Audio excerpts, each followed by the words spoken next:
महाभारत का युद्ध समाप्त हो चुका। महाराज युधिष्ठिर एक राज के रूप में अभिषिक्त कर दिए गए।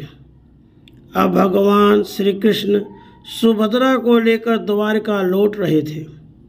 यात्रा करते हुए भगवान मारवाड़ देश में वहां जा पहुँचे जहां अमित तेजस्वी उत्तंक मुनि रहते थे। भगवान ने उनका दर्शन किया और पूजा भी की। उसके बाद मुनि ने भी उनका स्वागत सत्कार किया।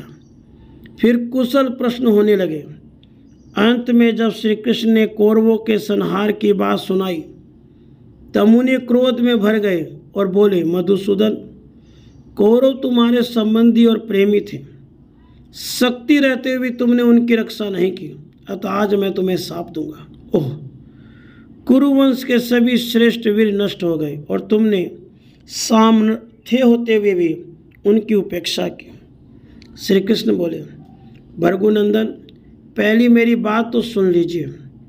आपने जो बाल्य अवस्था से ब्रह्मचर्य का पालन कर कठोर तपस्या की है और गुरु भक्ति से अपने गुरु को संतुष्ट किया है, मैं वह सब जानता हूँ। पर इतना याद रख लीजिए, कोई पुरुष थोड़ी सी तपस्या के बल पर मेरा तिरस्कार नहीं कर सकता अथवा मुझे शाप नहीं दे सकता।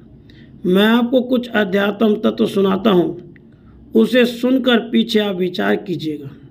महर्षि, आपको मालूम होना चाहिए, ये रुद्र, वसु, दैत्य, यक्ष, गंधर्व, राक्षस, नाग, अप्सराओं का मुझसे ही प्रादुर्भाव हुआ है। असत, सदसत, उससे परे जो अव्यक्त जगत है वह भी मुझ सनातन देवादि देव से अलग नहीं है।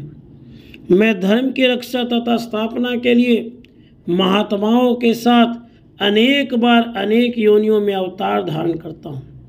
मैं ही ब्रह्मा, विष्णु, रुद्र, इंद्र, उनकी उत्पत्ति और प्रलय का कारण हूँ। जब जब धर्म की हानि और अधर्म की वृद्धि होती है तब तब मैं विभिन्न योनियों में प्रविष्ट होकर धर्म मर्यादा की स्थापना करता हूँ।